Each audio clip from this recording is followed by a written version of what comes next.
اس اعتبار سے بہت ساری باتیں اس طرح کی ہیں کہ انسان روایات کو بھی دیکھتا ہے اور ان روایات کو سمجھنے کی کوشش بھی کرتا رہا ہے، اور علماء نے ایسا ہی کیا، اور ہم بھی انشاءاللہ کوشش کریں گے کہ اللہ تعالیٰ نے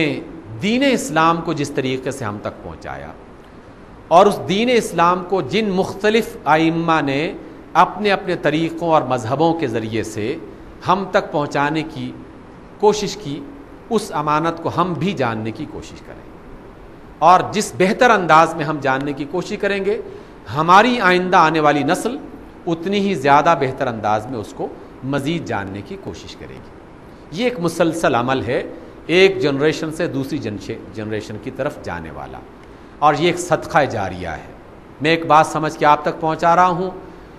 آپ میں سے جو بندہ بھی اس بات کو آگے پہنچائے گا وہ میرے لیے صدقہ جاریہ بن جائے گا، اور آپ نے ایک بات سیکھی اور آپ کسی اور کو پہنچا رہے ہیں تو وہ آپ کی طرف سے صدقہ جاریہ بنتا چلا جائے گا۔ اسی وجہ سے کبھی نہ ختم ہونے والا عمل وہ ہے دین اسلام کو سمجھنا۔ جو بھی موقع اور طریقہ اور فرد اور ذریعہ مل جائے ہمیں اسے لازماً اختیار کرنا چاہیے۔ انشاءاللہ کل کی مجلس میں آپ کو نماز کے حوالے سے وہ ساری ابتدا سے لے کر اختتام تک ہم اس کی تمام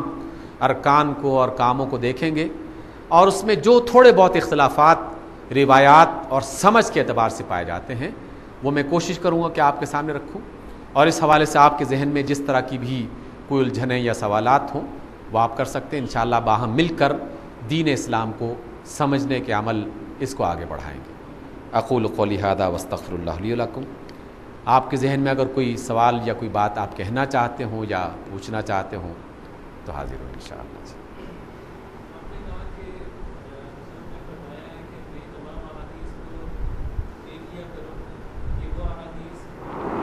قرآن کو کنٹراڈکٹ تو نہیں کر رہے، لیکن ایسی بہت ساری احادیث ہیں جو کہ ڈائریکٹ ان کنٹراڈکشن ٹو قرآن ہیں، جن کو کہ کہا جاتا ہے کہ یہ صحیح ہے۔ مثلا ایک حدیث شریف ہے جو کہ بہت عام طور پہ بیان کی جاتی ہے کہ حضور نے فرمایا کہ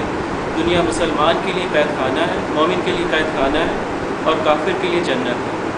اور یہ میں خطبوں میں بھی سنتا ہوں، بہت جگہ سنتا ہوں، لیکن دس حدیث شریف از ان ڈائریکٹ کنٹراڈکشن وتھ قرآن، لیکن اس کو کہا جاتا ہے کہ یہ صحیح ہے۔ اور یہ مسلم کی دوسری حدیث شریف ہے کہ حضور ایک راستے پہ جا رہے تھے، اس سے بالکل نچلی حدیث ہے، راستے میں ایک جانور مرا ہوا پڑا ہوا تھا، تو انہوں نے اس کو کان سے پکڑ کے اٹھایا اور کہا کہ دنیا کی مثال یہ ہے اللہ کے ساتھ۔ تو کیا اگر کوئی چیز جس کی کوئی حدیث شریف جس کے روایات صحیح ہوں، آپ کا کیا خیال ہے کہ یہ حدیث شریف صحیح ہے؟ آپ نے یہ دونوں احادیث بیان کی، دونوں احادیث صحیح ہیں،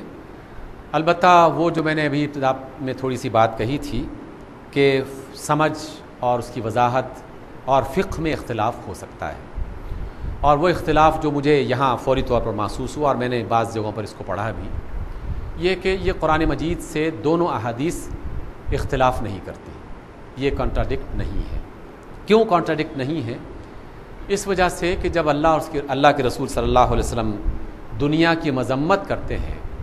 تو یہاں دنیا سے مراد یہ ہے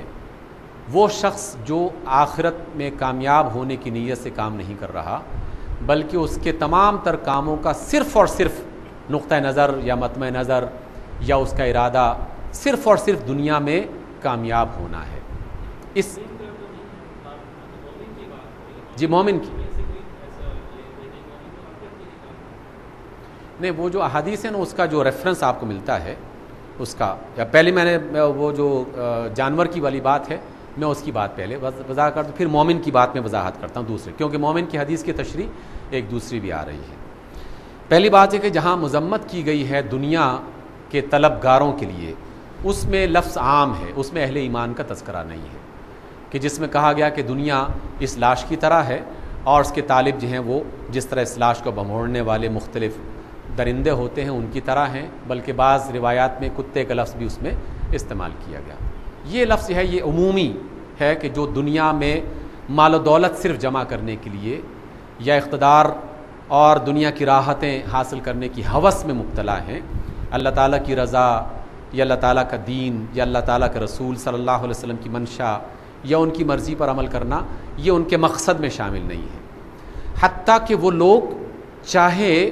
وہ بعض ایسے کام کر بھی رہے ہوں جو بظاہر دین کے لگ رہے ہوں، لیکن ان کی نیت اور ان کا ارادہ وہ اللہ کی رضا نہ ہو، تو وہ کام بھی در حقیقت صرف اور صرف دنیا تک محدود رہ جائے گا اور آخرت میں انہیں کوئی ثواب نہیں ملے گا، اس کی کوئی جزا اور کوئی بدلہ نہیں ملے گا. مثلا خدا نخواستہ ایک شخص نماز پڑھ رہا ہے لیکن اس کی نیت صرف اور صرف یہ ہے کہ دنیا والے اسے ایک متقی آدمی سمجھیں، تو خود رسول اللہ صلی اللہ علیہ وسلم اس کی وضاحت فرماتے ہیں کہ قیامت کے روز اس عمل کا اسے کوئی بدلہ اور کوئی جزا نہیں ملے گی. اس کا مطلب یہ ہوا کہ جہاں دنیا کی مذمت کی گئی تو یہاں اس تصور سے مذمت کی گئی ہے جس میں آخرت موجود نہیں ہے. البتہ جو شخص آخرت میں اللہ تعالیٰ کی رضا حاصل کرنے کے لیے دنیا کا ہی کوئی کام کر رہا ہے تو ہم اس دنیا کے کام کو صرف دنیا کا کام نہیں کہیں گے، بلکہ اس کو ہم دین کا کام کہتے، اللہ تعالیٰ اور اس کے رسول صلی اللہ علیہ وسلم کی منشا اور مرضی کا کام کہیں گے. اس وجہ سے اس کو اس حدیث کے ساتھ ملا کر نہیں دیکھا جا سکتا. جہاں تک آپ نے پہلی روایت بیان کی ہے تو اس کی سمجھ میں اصل میں یہ بات ہے، اللہ کے رسول صلی اللہ علیہ وسلم ایمان والوں کو یہ کہنا چاہ رہے ہیں کہ دنیا میں انسان اس طرح رہتا ہے کہ جس طرح ایک بندہ قید خانے میں رہتا ہے،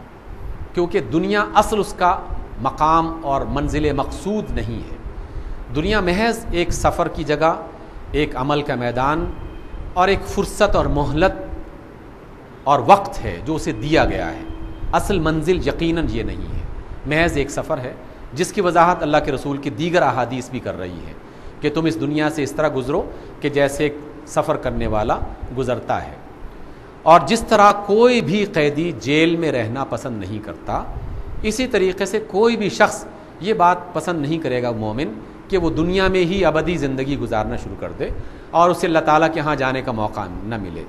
ہمیشہ ہر ایک مسلمان کی خواہش اور تمنا ہوگی کہ وہ اللہ تعالیٰ کی بارگاہ میں جائے، اس کے انعامات سے سرفراز ہو، اس کی جنت میں جا کے وہ اللہ تعالیٰ کے انعامات سے فائدہ اٹھائے. اس وجہ سے مومن دنیا میں اس طرح رہتا ہے کہ جیسے کوئی شخص جو ہے وہ قید میں ڈال دیا گیا. اس کا مطلب یہ نہیں ہے کہ اس نے دنیا میں کام نہیں کرنا، کیونکہ اس کی وضاحت غلط کی گئی کہ مومن دنیا میں اس طرح ہے جیسے قید خانہ، اس لیے اسے کوئی کام نہیں کرنا چاہیے. قید خانے میں کون کام کرتا ہے؟ نہیں، اس سے مراد یہ ہے کہ قید خانے میں انسان کا دل نہیں لگتا. اپنا دل مومن کو دنیا کے ساتھ اس طرح نہیں لگانا چاہیے کہ آخرت کو فراموش کر جائے. اس وجہ سے میرا خیال، اور میں نے جو اپنے اساتذہ سے یا کتابوں میں نے پڑھا، تو یہ دونوں احادیث قرآن مجید سے انشاءاللہ متضاد نہیں.